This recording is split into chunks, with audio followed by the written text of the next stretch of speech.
नमस्कार, आप देख रहे हैं संडे स्पेशल। मैं हूं दीप्ति शाही सिंह। उत्तर प्रदेश में मौसम इस समय अपना कहर बरसा रहा है। जिस तरह से भारी बारिश इस समय हो रही है, उसकी वजह से उत्तर प्रदेश के कई जिलों में बाढ़ आ चुकी है और कई ऐसे जिले हैं जहां पर बाढ़ की स्थिति बनी हुई है। बाढ़ की वजह से न केवल लोगों का जनजीवन प्रभावित हो रहा है, बल्कि इस बाढ़ की वजह से कई जानें भी अब तक जा चुकी हैं। दूसरी ओर प्रशासन और सरकार भी इसको लेकर पूरी तरह अलर्ट मोड में है। खुद सीएम योगी बाढ़ग्रस्त जिलों का दौरा कर रहे हैं। वहां पर लोगों तक राहत और बचाव सामग्री भी पहुंचाई जा रही है। आज के संडे स्पेशल में अगले आधे घंटे हम आपको बताएंगे कि उत्तर प्रदेश के कौन से वो जिले हैं जहां पर बाढ़ आ चुकी है।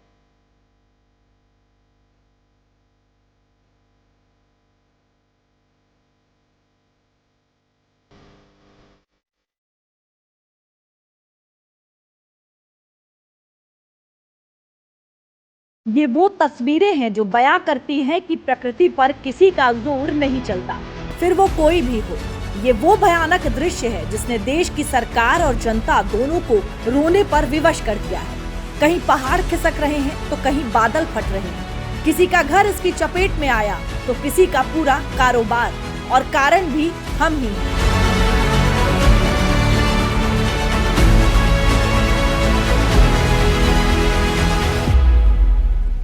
प्रकृति के साथ छेड़छाड़ करने का ही नतीजा है ये बाढ़, भूस्खलन और वज्रपात। मौसम का परिवर्तन, जाड़े में गर्मी, गर्मी में बरसात और बरसात में जाड़ा, पूरा क्लाइमेट ही बदल चुका है। अब तक हाल ये है कि एक ही शहर में कहीं पानी गिरता है तो कहीं नहीं, और कहीं इतना ज्यादा कि बाढ़ की स्थिति बन जाती है। आखिर बाढ़ आने के कारण क्या है, इस पर भी नजर डाल लेते हैं।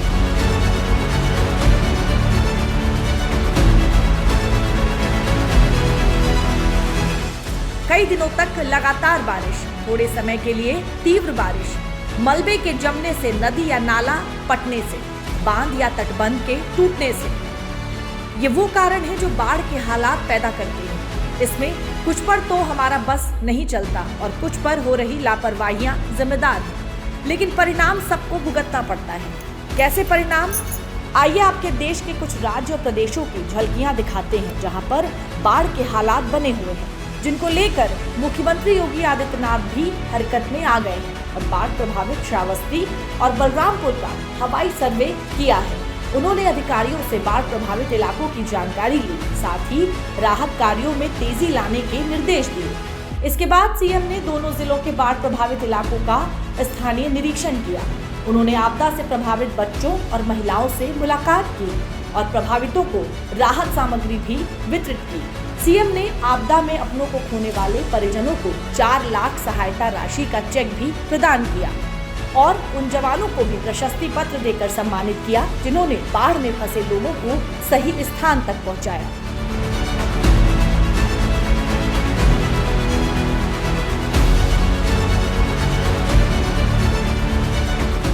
भारी बरसात के कारण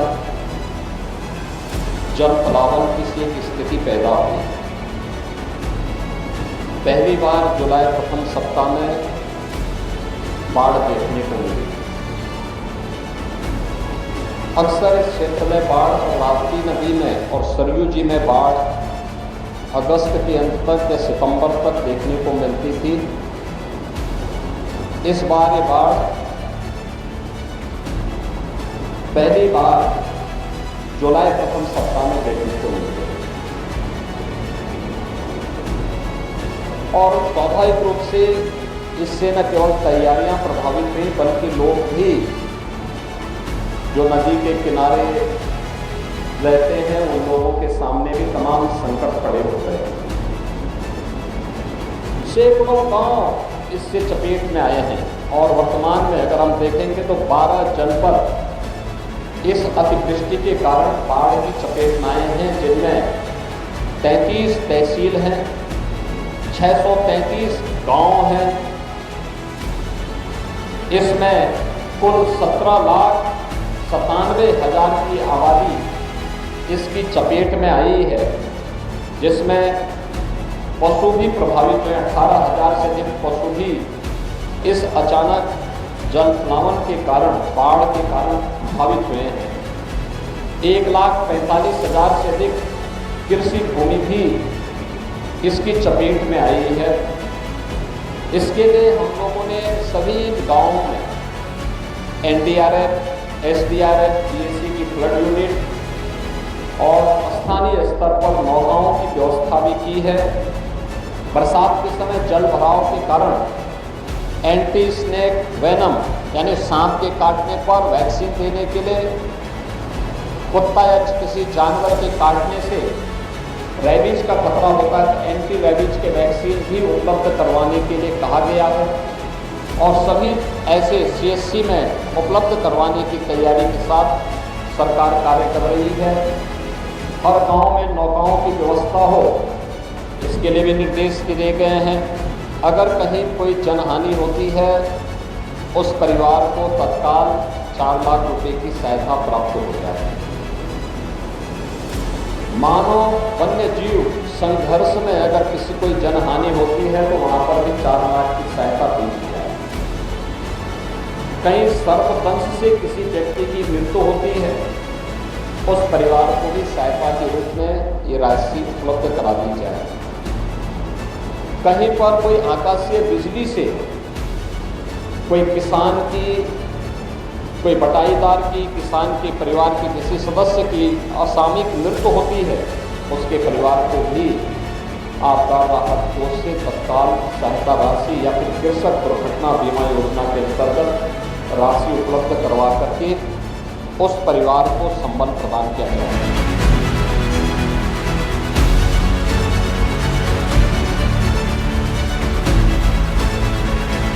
अब जरा ये तस्वीरें भी देखिए, ये कहीं बाहर की नहीं बल्कि हमारे उत्तर प्रदेश के महाराजगंज जनपद की तस्वीरें हैं। हालात इतने बिगड़ने लगे हैं कि कृषि मंत्री सूर्य प्रताप शाही भी खुद को नहीं रोक पाए और बाढ़ से प्रभावित होने वाले क्षेत्रों का दौरा करने लगे और अधिकारियों से बाढ़ को लेकर तैयारी की जानकारी भी लेने लगे। इस दौरान कृषि मंत्री ने अधिकारियों से संभावित बाढ़ को देखते हुए सतर्क रहने के एवं बाढ़ से बचाव और राहत के लिए तैयार रहने के दिशा निर्देश दिए। उत्तर प्रदेश सरकार बाढ़ के स्थिति के मुकाबले के लिए वो पूरी तरह से सतर्क है। पूरे प्रशासन को सतर्क कर दिया गया है। यहाँ से नदियों में ज़्यादा पानी आ रहा है और इसी करके दूसरे जनपदों को जा रहा है, उनको भी सावधान किया गया है कि जहाँ पर वो किसी प्रकार की कठिनाई न होने पाए और बाढ़ से प्रभावित लोगों को तुरंत बचाव कार्य शुरू किया जाए। साथ साथ में बंधे और तटबंध का निरीक्षण किया जा रहा है कि 2017 में बाढ़ आई थी, उस समय काफ़ी गांव डूब गए थे। उसके बाद रोहिन नदी पर बंधा का निर्माण हुआ जिससे कि अभी पानी नियंत्रित है। वहाँ इस पर भी बनाए गए हैं और अभी महाव नाले को भी मैं देख रहा हूँ जहाँ पर उन्होंने काम किया है और आगे जहाँ पर काम और होने हैं उसको वो पूरा करेंगे। इसके साथ ही शाहजहांपुर में दोनों नदियों में आई भीषण बाढ़ के कारण करीब 1 दर्जन मोहल्ले और कॉलोनियां पानी से भर चुके हैं। जनपद के मेडिकल कॉलेज में जलस्तर बढ़ने से प्रशासन ने कई प्राइवेट अस्पतालों की एम्बुलेंस लगवाकर तत्काल मरीजों को प्राइवेट अस्पतालों में शिफ्ट कराया है। सीएमओ ने सभी मरीजों को आश्वस्त किया, जब तक मेडिकल कॉलेज की व्यवस्था सही नहीं हो जाती तब तक सभी का प्राइवेट अस्पताल में निःशुल्क इलाज किया जाएगा। जो भी मरीज यहाँ पर मेडिकल कॉलेज में भर्ती हैं, हमने प्रिंसिपल साहब से और सीएमओ से बात की है और एम्बुलेंस की व्यवस्था हमने करा ली है। काफ़ी एम्बुलेंस आ गई है, लगातार एम्बुलेंस अंदर जाकर के मरीजों को लेकर आ रही हैं और हमने यहाँ पे CSC बावलखेड़ा और CSC गजरोल पर मरीजों को भर्ती करने के लिए व्यवस्था कराई है। उसके अलावा बरुण अर्जुन मेडिकल कॉलेज में और प्राइवेट हॉस्पिटल्स के लिए हमने यहाँ के जो IMA के प्रेसिडेंट और सचिव हैं उनसे तुरंत बात करके वो पर्सनल अपने व्यक्तिगत रूप से खुद एम्बुलेंस लेकर के साथ में आए हैं और मरीजों को लेकर अपने अस्पताल में भर्ती करने के लिए लेके जा रहे हैं। कि आपदा आती है तो पूरे समाज का ये दायित्व होता है कि हम सब मिलकर के जो भी कर सकते हैं करें। ऐसे में जब जिला अस्पताल में बाढ़ की ऐसी भीषण स्थिति है, पानी भरा हुआ है, तो IMA में जहाँ भी जिस हॉस्पिटल में जितने भी बेड खाली हैं हमारी तरफ से सबको फ्री वहाँ पे एडमिट करने का, फ्री इलाज करने का, जिस तरह से उनका जिला अस्पताल में इलाज चल रहा था उसी तरह से उनको वहाँ पे भर्ती रखा जाएगा और देखा भी जाएगा, दवा भी दी जाएगी। उनका हमारे यहाँ भी फ्री ही इलाज किया जाएगा। मेडिकल कॉलेज में जिन मरीजों को बाढ़ की वजह से इलाज नहीं मिल पा रहा है तो उनको अपने प्राइवेट अस्पतालों में शिफ्ट करवा रहे हैं, उनका ट्रीटमेंट फ्री ऑफ कॉस्ट दिया जाएगा। अभी तुरंत में हमारे पास 37 बेड और 4 एम्बुलेंस उपलब्ध है। सत्यानंद हॉस्पिटल, कृष्णा हॉस्पिटल और शाश्वत पाठक हॉस्पिटल ने अपने अपने बेड्स उनके लिए मुफ्त में अवेलेबल कराए हैं।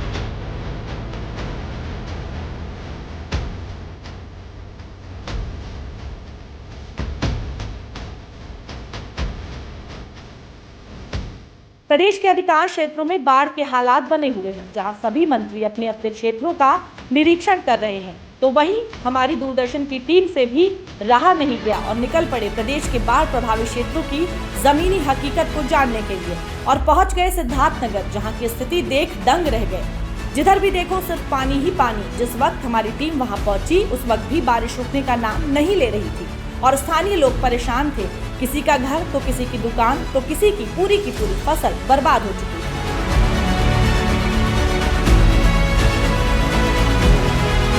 लगातार हो रही बारिश के कारण और नेपाल से छोड़े गए पानी के चलते रात दिन आई बाढ़ और कटे हुए तटबंध ने सिद्धार्थनगर के अधिकांश इलाकों को जलमग्न कर दिया है। 65 से अधिक गांव पूरी तरह से डूब गए हैं, जहां पर राहत और बचाव का कार्य चल रहा है। आप हमारे पीछे देख सकते हैं कि यहीं पर जो है ये सड़क लगभग 21 किलोमीटर और भी अंदर जाती है गांव में, जिनमें लगभग 65 गांव जो है इस सड़क के किनारे बसे हुए हैं। लेकिन उन गांवों तक पहुंचने के लिए अब नाव ही एक सहारा है और इसके अतिरिक्त लगातार हो रही बाढ़ ने और भी स्थिति यहाँ पर खराब कर रखी है। यहाँ पर लोग किस तरह से गुजर बसर कर रहे हैं, क्या प्रशासनिक सहायता मिल रही है, उनसे हम जानने की कोशिश करते हैं। क्या नाम है आपका? श्याम कुमार। श्याम कुमार, इस बाढ़ से क्या दिक्कत आ रही है? इधर लैट्रिन बाथरूम की बहुत समस्या है। हाँ, लैट्रिन का मेहराब लड़कियों की बड़ी समस्या है। घर से बाहर निकल नहीं सका जाता है। हाँ, अंगवारे पिछवाड़े पूरा पानी भरा, जौन थोड़े बहुत ही बच्चा है खाली। हाँ, हाँ, पानी बहुत ज़्यादा है।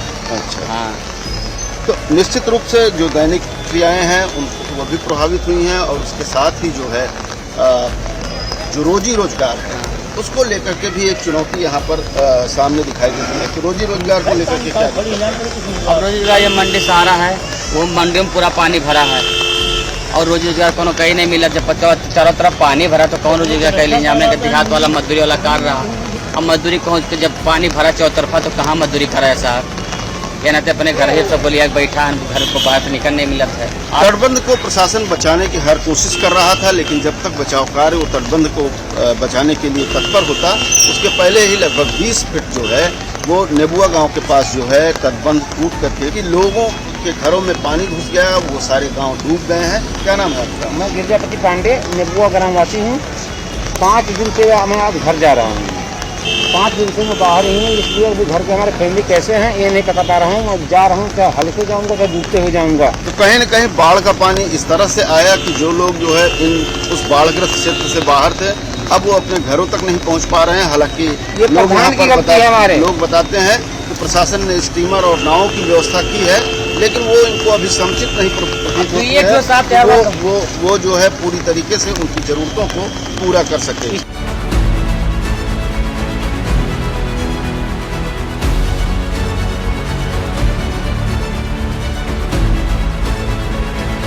पहाड़ी इलाकों में लगातार हो रही बारिश के चलते बदायूं में भी गंगा और रामगंगा के जलस्तर लगातार बढ़ने से कई गांव बाढ़ से प्रभावित हैं, जिसके कारण हजारों हेक्टेयर फसल जलमग्न हो गई। कई गांव का मुख्यालय से संपर्क भी टूट गया है, जिसको लेकर जिलाधिकारी मनोज कुमार ने बताया जिले में तहसील सहसवान और दातागंज के कुछ गाँव बाढ़ की चपेट में आए हैं। उन गाँव में सारी सुविधा मुहैया कराई जा रही है। बाढ़ के खतरे को देखते हुए सभी एसडीएम को निर्देश दिए गए हैं कि वो सभी अपनी अपनी तहसीलों में बाढ़ की स्थिति पर नजर रखें। जनपद बदायूं में जो मुख्य रूप से बाढ़ का प्रभाव होता है, ये एक तरफ गंगा नदी है, एक तरफ रामगंगा जाता है। गंगा नदी में ऊपर से जो पहाड़ों पर भारी बारिश हुई थी उसको ध्यान में रखते हुए जो पानी छोड़ा गया था उसका प्रभाव हमारी 3 तहसीलों पर पड़ता है। उसमें हमारे सहसवान, सदर में और दातागंज में पानी बढ़ा था। खतरे के निशान से थोड़ा ऊपर पानी हुआ था, जो कि 162 मीटर है कृष्णा घाट पर, लेकिन अब पानी की जो स्पीड है वो भी कम हुई है और जलस्तर भी कम हुआ है। आज दोपहर में कृष्णा घाट पर हमारा खतरे के निशान से पानी नीचे चला गया है। जनपद में सभी गाँवों में स्थितियाँ सामान्य है।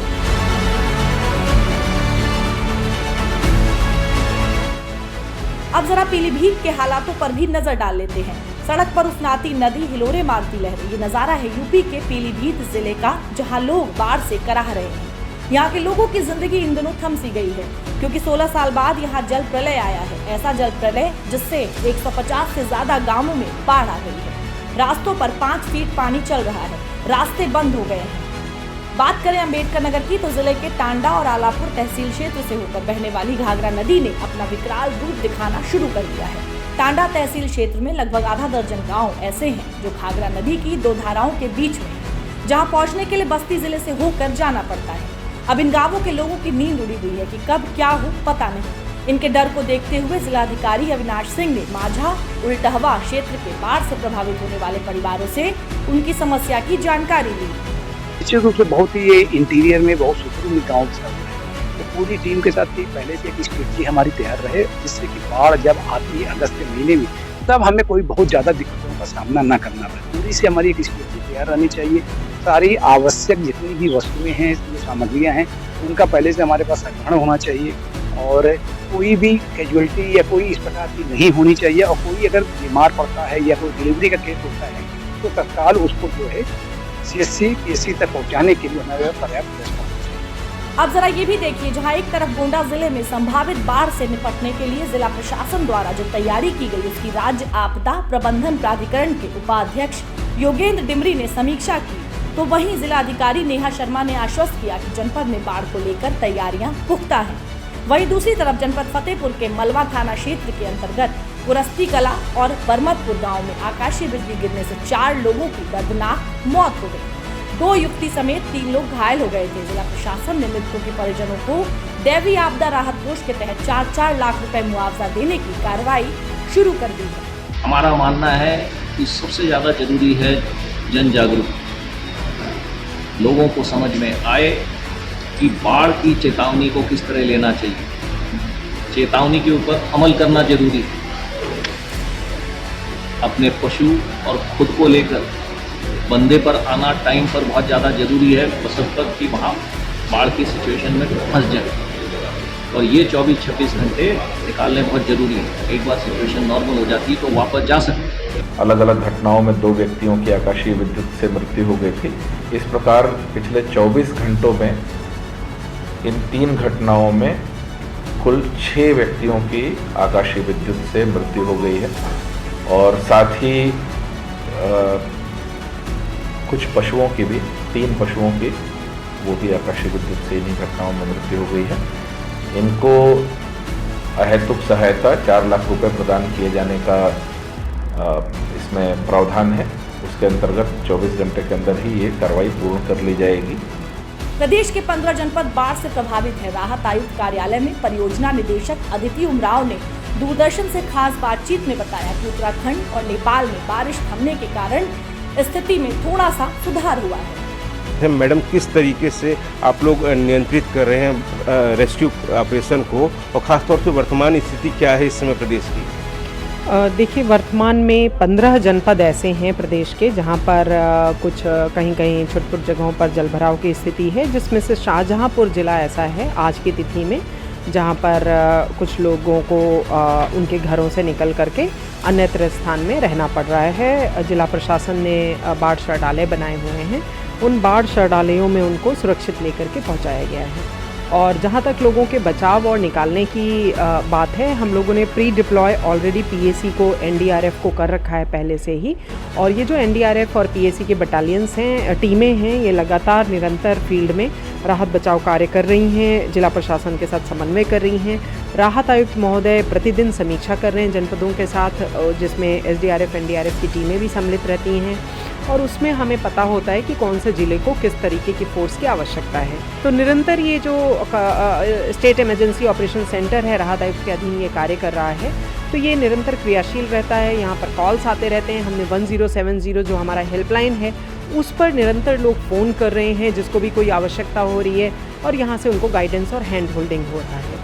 उत्तराखंड और तराई क्षेत्र में भारी वर्षा के कारण पूरे क्षेत्र में बाढ़ की स्थिति बनी हुई है, जिसकी वजह से रेलवे ट्रैक पर जल जमाव और उसके पास कटान हो रहा है। पूर्वोत्तर रेलवे के मुख्य जनसंपर्क अधिकारी पंकज कुमार सिंह ने बताया कि पूर्वोत्तर रेलवे के 6 रेलखंड में ट्रेनों का संचालन प्रभावित हुआ है, जिसको ठीक करने के लिए रेलवे प्रशासन युद्ध स्तर पर कार्य कर रहा है। कार्य की वजह से कई ट्रेनें निरस्त हुई हैं और कुछ तो मार्ग परिवर्तन करके चलाई जा रही हैं।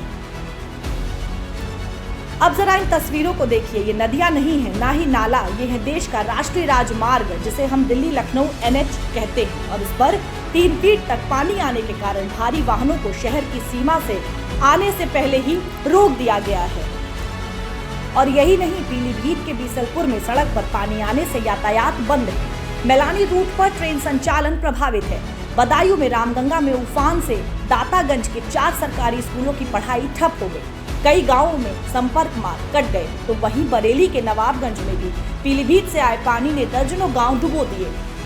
हरदोई में गर्रा नदी में जल स्तर बढ़ने से 57 गांवों पर संकट आ गया है। अंबेडकर नगर में सरयू, घाघरा नदी बारिश और विभिन्न बैराजों से छोड़े गए पानी से पूरे उफान पर है।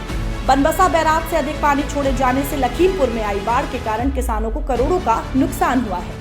यहाँ पलिया, निघासन, धौरहरा और सदर तहसील का फूलबेहड़ व नकहा का कुछ अंश प्रभावित है।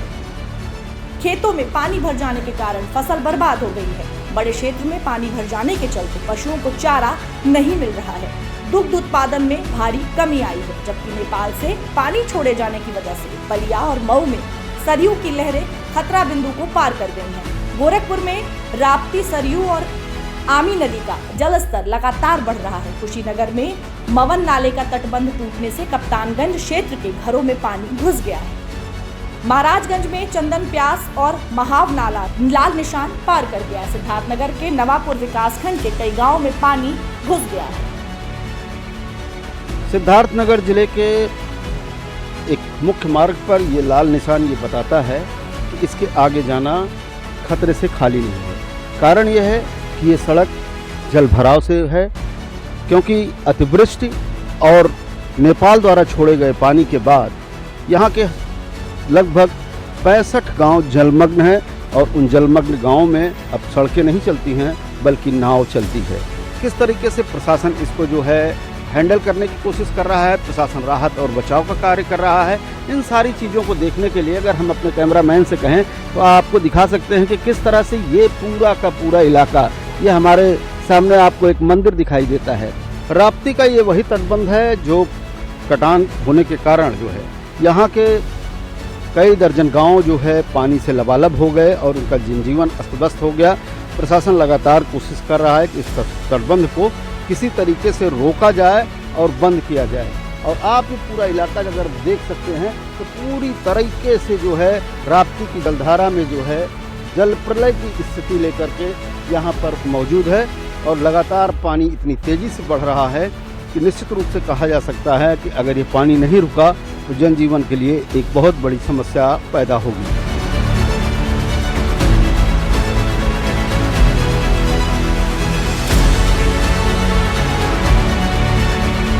उत्तराखंड और नेपाल के पहाड़ी क्षेत्रों में हो रही बारिश से शारदा और राप्ती नदियां उफनाई हैं। शाहजहांपुर के 70 से अधिक गांव जलमग्न हो गए। पीलीभीत में तबाही मचाने के बाद शाहजहांपुर जिले में भी हालात गंभीर हो गए।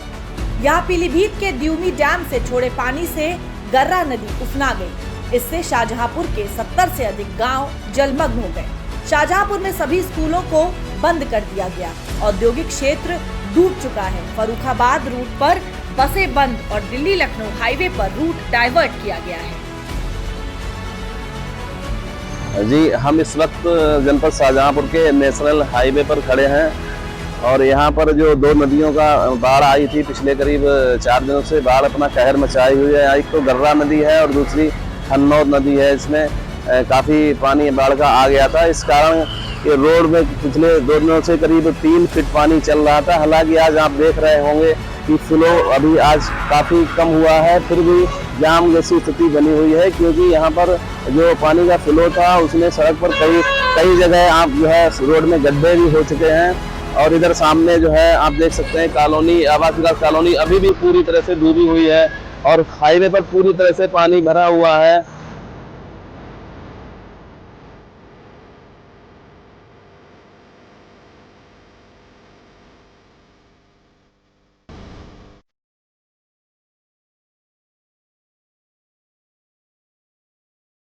हम इस समय खड़े हैं महानगर के कॉलोनी अजीजगंज में, जहां पर बाढ़ के पानी ने काफ़ी कहर मचाया है और गर्रा यहाँ से करीब ही है, जो गर्रा नदी के करीब है। काफ़ी बाढ़ का पानी यहाँ अंदर घुस गया था, पहली बार घुसा था। यहाँ काफ़ी लोग कॉलोनी के इकट्ठे हुए हैं। आइए उन्हीं से जानकारी लेते हैं इस बार बाढ़ ने किस तरह से इस कॉलोनी में कहर मचाया है, क्या परेशानी हुई है। बहुत सर परेशानी हुई है और एकदम पानी मेरे मोहल्ले में घुसाया था और हम लोगों को मकान में घुस गया। बहुत दिक्कतें आई हैं, खाने पीने की दिक्कतें आई हैं। पानी तक यहाँ पर मौजूद नहीं था, मौके पर नल सब बोल गए थे। अजीजगंज में जो रोड के ऊपर डिवाइडर बनाया गया है, उसमें नीचे से कोई पानी निकलने की सुविधा नहीं थी। एसडीएम साहब जेसीबी लेके भी आए, लेकिन यहाँ पे कुछ लोगों ने तोड़ने नहीं दिया, जो कि मोहल्ले से पानी नहीं निकल पाया। सभी लोग कमर के पानी से अंदर मकानों में पानी है, घर की औरतें बच्चे सभी परेशान है। अजीजगंज कॉलोनी में इतनी तेजी पानी घुसा है, काफ़ी पानी यहाँ पर घुसा है, लोग काफ़ी परेशानी का सामना करना पड़ रहा है और बिजली पानी की भी समस्या बता रहे हैं। प्रकृति के साथ खिलवाड़ अब महंगा पड़ रहा है। पहले गर्मी और अब बारिश लोगों के लिए आफत बनकर आई है। कई नदियां उफान पर हैं तो कई राजमार्ग बंद चल रहे हैं। इसके साथ ही बिहार में वज्रपात की चपेट में आने से 20 लोगों की मौत हो गई है। पहाड़ों में भूस्खलन के कारण बद्रीनाथ राजमार्ग 72 घंटे से बंद है। वहीं सड़कों और चारधाम के विभिन्न पड़ावों पर 2800 यात्री फंसे हुए हैं। दूसरी ओर नेपाल में भारी बारिश और भूस्खलन के बाद बड़ा हादसा हुआ है। बारिश से उफनाई नदी की चपेट में आने से सवारी से भरी 2 बसें बह गई। हादसे में 50 से अधिक यात्री लापता हो गए हैं। हादसे में 7 भारतीय नागरिक और 1 बस चालक की मौत हुई है।